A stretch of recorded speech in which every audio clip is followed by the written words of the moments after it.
Okay, let's just start by saying this is a heck of a day for Emily Vanderbilt and her family. So if you don't mind, before I say anything more, how about just a round of applause?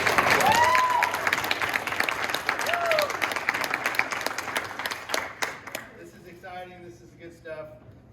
My name's Neal. I'm the AD at Vintage. I've been doing this for about 12 years or so, and I was asked the question, did we always do these? And the answer is no.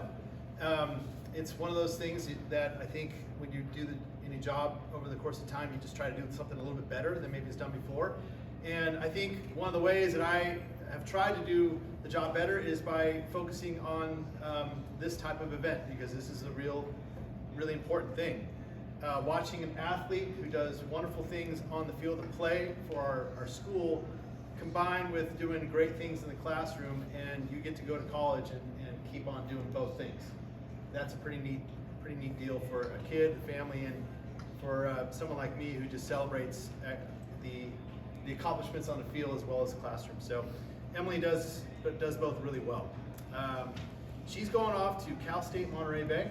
She's going to play for the Otters. Cal State Monterey-Bay was just mentioned about 6 to 8 months ago. We celebrated one of our basketball players who's heading down there, Jackson Corley.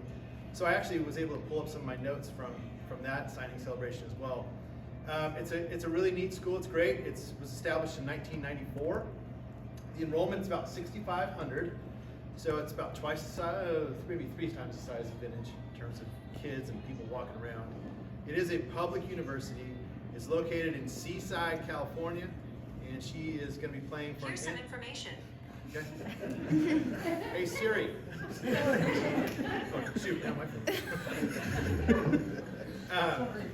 NCAA Division II school, and the softball team plays in the CCAA, which is the California Collegiate Athletic Association. She will be playing for a head coach by the name of Andrea Kenny. She's been at Monterey-Bay for quite some time, enough so that she has 474 wins on her career at Cal State University Monterey-Bay. And seeing that the softball team will play about 40 to 50 games in a season, there's a good chance that she's going to get to that 500 mark when you're there a year from the spring. So that'd be kind of neat. Overall, she's been coaching a long time. She has over 600 wins total. Last year, Monterey-Bay was 37-23 overall. They were about 500 in league.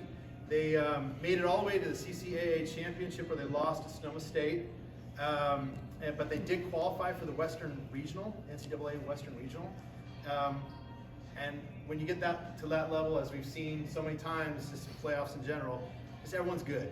So they matched up against Sonoma State again, and they lost. And then they played Cal State University San Marcos, and they lost.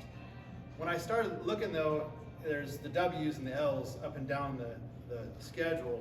Every game is close. Like, they're competitive. And what else do you want? It's always 3-run games, 2-run games, last inning heroics type of thing. So I think you're going to have a very fun time down there. Not to mention, most of her opponents are up and down California, many of which are in Northern California.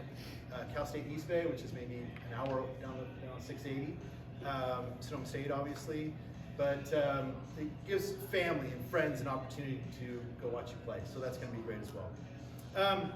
Today's situation, signing celebration, is not formal. I know we've got tables and podiums, but the reality is this is a celebration. So Emily is a fan favorite amongst the parents, teachers, and admin.